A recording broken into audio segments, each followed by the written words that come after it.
हरदेव जी महाराज की जय। साथ संगत जी, आज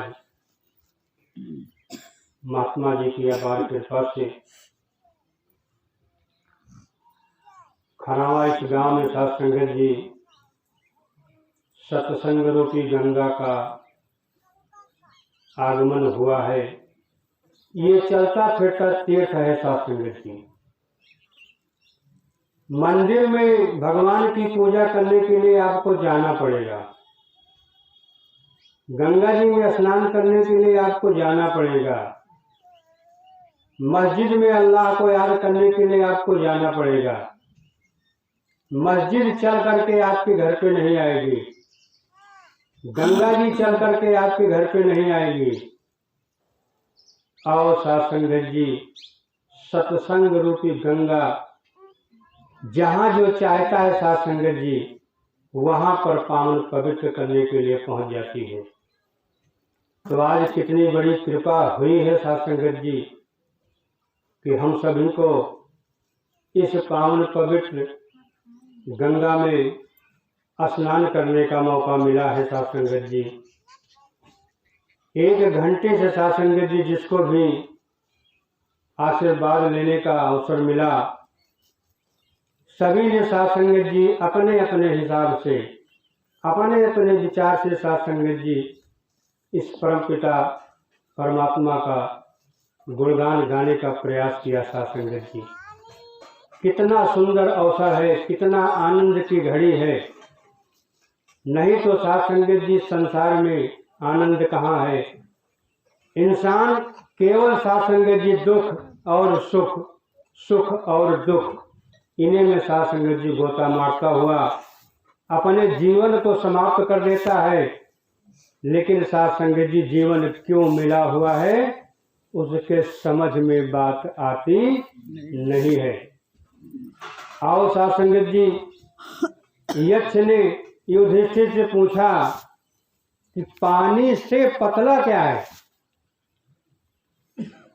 यक्ष ने युधिष्ठिर से पूछा कि पानी से पतला क्या है, तो युधिष्ठिर ने कहा कि पानी से पतला ज्ञान है, जो हर जगह समाया हुआ है। हम साथ संगत जी जब एक महात्मा दूसरे के साथ मिलते हैं तो कहते हैं धन निरंकार जी। तो कहने का भाव साथ संगत जी की धा से धरती,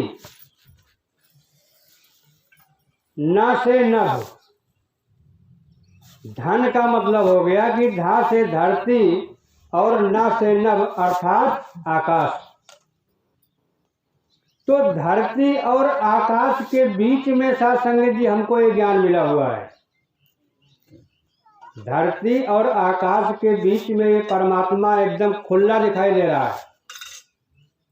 अखंड मंडलाकारम व्याप्तम ऐन चराचरम तद पदम दर्शितम ऐन तस्मै श्री गुरुवे नमः।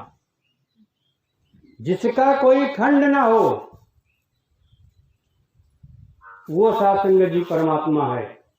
दास अक्सर एक बात परमात्मा को समझाने के लिए कह लेता है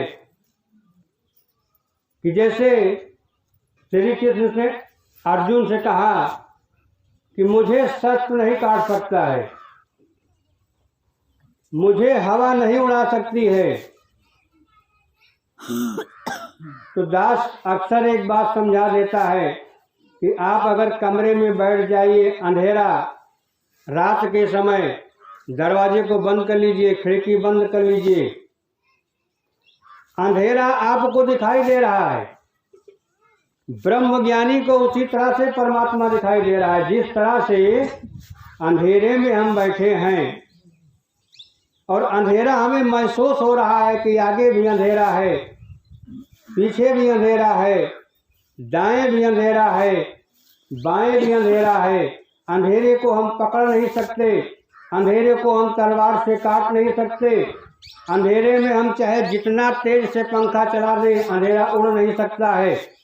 लेकिन अंधेरा परमात्मा नहीं है, क्योंकि हर समय अंधेरा नहीं है। अगर आप लाइट की एक बटन दबा दोगे साथ संगत जी, अंधेरा खत्म हो जाएगा। उसी तरह से ब्रह्मज्ञानी को ये परमात्मा दिख रहा है कि हर जगह धरती और आकाश के बीच साथ संगत जी परमात्मा एकदम खुला दिखाई दे रहा है। लेकिन किसे? जिसे साथ संगत जी सतगुरु मिल गया और परमात्मा को प्रत्यक्ष प्रकट कर दिया। एक दिन साथ संगत जी दास की एक व्यक्ति से बात हो रही थी और उसने कहा कि क्या परमात्मा सब में है? दास ने कहा कि परमात्मा सब में है, हर घट मेरा साइया, असुनी से जिनको बलिहारी उस घाट की, यही घट पर घट होए। लेकिन वो कहा, उसने कहा कि परमात्मा सब में नहीं है। हमने कहा क्यों? अरे उसने कहा कि हमेशा सास बहू की झगड़ा होती रहती है, तो क्या दोनों में परमात्मा कैसे है?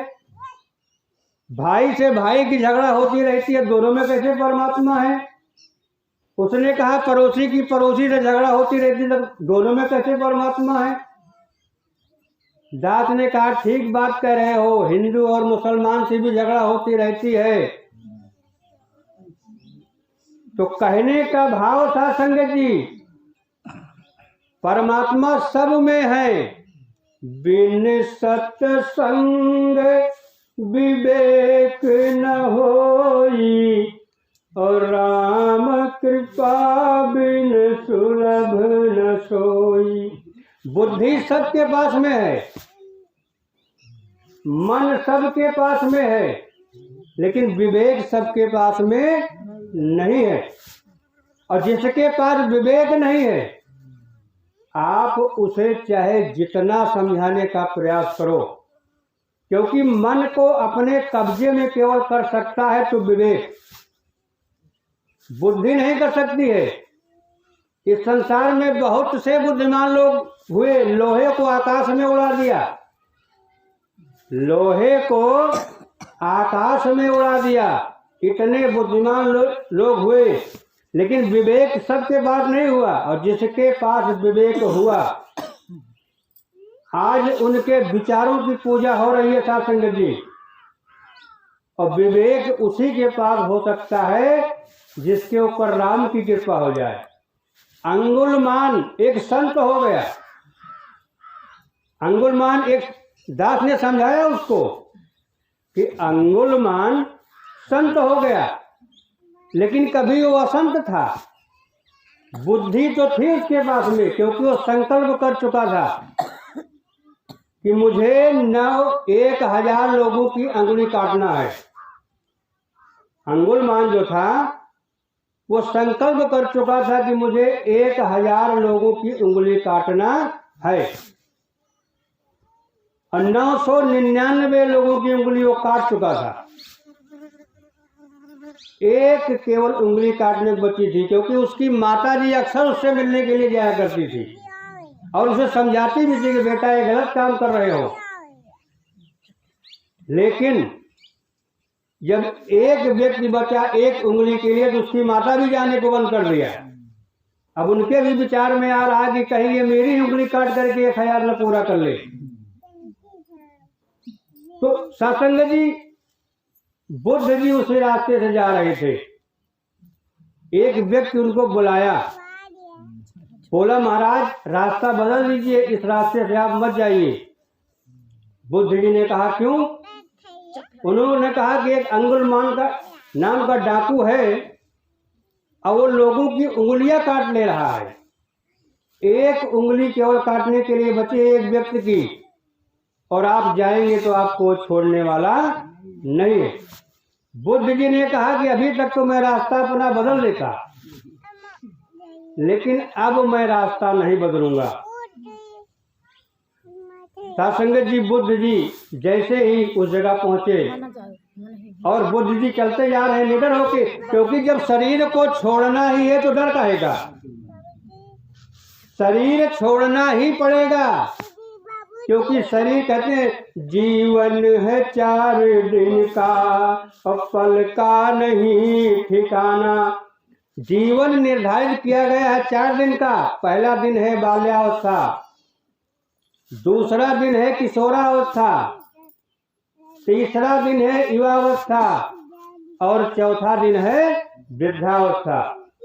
हमारे सामने ही कितने बाल्यावस्था में शरीर को छोड़ करके चले गए, हमारे सामने ही कितने किशोरावस्था में शरीर छोड़ के चले गए और युवा अवस्था में भी साथ संगत जी शरीर छोड़ के चले जा रहे हैं। तो जीवन तो 4 दिन के लिए निर्धारित किया गया है, लेकिन एक पल का भी ठिकाना नहीं है।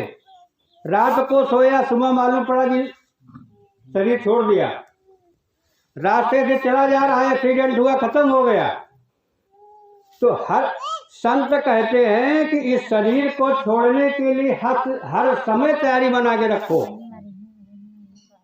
और जो हर समय तैयारी बना के रखता है संसार से उसका मोह हट जाता है। क्योंकि ना जाने हमको जीवन मिला तो माँ बाप मिले, पुत्र मिला, परिवार मिला, हर जन्मों में मिला। अभी महात्मा ने कहा कि ना जाने कितने जन्म तुझको मिले, कभी घोड़ा, कभी गधा, कभी कुत्ता, कभी बिल्ली, कभी कीड़ा, कभी मकोड़ा। हर जन्म में आपको माँ बाप मिले, हर जन्म में आपको बेटा बेटी मिले, लेकिन आपने सबको छोड़ दिया। क्या उनकी चिंता है आपको? नहीं है। आपको उस जन्म में जो भी आपको मिला, आपको उसकी बिल्कुल चिंता नहीं है कि मेरा बेटा कुत्ते के रूप में घूम रहा है, मेरा बेटा गधे के रूप में घूम रहा है, मेरा बेटा हाथी। क्योंकि परिवार मिला, परिवार सबको मिल रहा है। इस जन्म में भी हम आए हुए हैं मनुष्य के जन्म में, और इस जन्म में भी हमको परिवार मिला हुआ है, इसको भी छोड़ना पड़ेगा।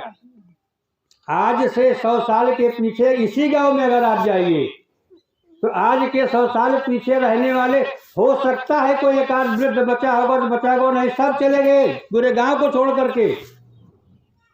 और जब सब पूरे गांव को छोड़ करके चले गए तो क्या हम रहने के लिए आए हैं? और जब रहने के लिए नहीं आए हैं तो फिर क्यों आपस में झगड़ा कर रहे हैं? सास बहू की क्यों नहीं जम रही है? देवरानी जेठानी की क्यों नहीं जम रही है? भाई से भाई की क्यों नहीं जम रही है? हिंदू से मुसलमान की क्यों नहीं जम रही है? पड़ोसी से पड़ोसी की क्यों नहीं जम रही है? विचार करने की बात नहीं। सबको जाना है, सबको जाना पड़ेगा, और जाने का कोई समय नहीं है। आओ सासंगत जी, बुद्ध जी चले जा रहे हैं। अंगुलमान ने आवाज दिया कि ठहरो। अब बुद्ध जी कह रहे हैं कि मुझको तो ठहरे हुए 50 साल हो गया, मुझे ठहरे हुए 50 साल हो गया, तुम कब ठहरोगे? अंगुलमान ने कहा कि 1 उंगली बची है 1000 पूरा करने में, और आज मैं तुम्हारी बातों में आने वाला नहीं हूं और ना मैं तुमको छोड़ूंगा। बुद्ध जी रुक गए। उसने कहा मार दूंगा। बोले मार दो, क्योंकि मरना तो है ही है भाई। जब मरना ही है तो मौत से फिर क्या डरना? और जो निडर हो गया वही साथ संगत जी मनुष्य जीवन को पाकर के सार्थक हो गया। अंगुलमान ने कहा कि अब मैं तुम्हारी उंगली काटूंगा। बुद्ध जी ने कहा कि पहले ये नीम का एक टहनी काट के दिखाओ। अब अंगुलमान तलवार तो लिया था साथ संगत जी, मार दिया, टहनी कट गई। अब बुद्ध जी अपने मन में सोच रहे हैं कि बात मान रहा है। हमने इनको कहा कि उंगली को एक टहनी काटो, तो हमारी बात इसने माना, टहनी को काटा। अगर ये मेरी बात को माना है तो फिर आगे भी मेरी बात को मानेगा। जब वो टहनी काटा तो बुद्ध जी ने कहा कि इसको जोड़ दो। अब साथ संगत जी वो कह रहा है कि ये कहाँ जुड़ेगी? तो बुद्ध जी ने कहा कि जो तुम जोड़ नहीं सकते हो, तुमको काटने का अधिकार किसने दिया? साथ संगत जी वहीं पे वो ठहर गया कि बात तो सही कह रहे हैं महाराज कि जब हम इसको तोड़ दिए और जोड़ नहीं सकते हैं, तो फिर तोड़ने का अधिकार किसने दिया? वो साध संगत जी। अब बुद्ध जी यही बात कह के चल दिए और समझ रहे हैं कि हमारे पीछे जरूर आएगा। अब साध संगत जी अंगुलमान बुद्धम शरणम गच्छामि, बुद्धम शरणम गच्छामि लग गया पीछे पीछे। बुद्ध जी चले जा रहे हैं, पहुंच गए पूरे संतों के बीच में। अंगुलमान भी पहुंच गया, हाथ जोड़ करके गिर गया, चरणों में नतमस्तक हो गया। तो उसके अंदर भी दास यही बात कह रहा था कि उस व्यक्ति ने कहा कि क्या भगवान सबके अंदर है? हाँ, भगवान सबके अंदर है, लेकिन विवेक सबके अंदर नहीं है। विवेक उसी के पास में है जो सत्संग में आ गया, जो संतों की चरण में अपने आप को नतमस्तक कर दिया।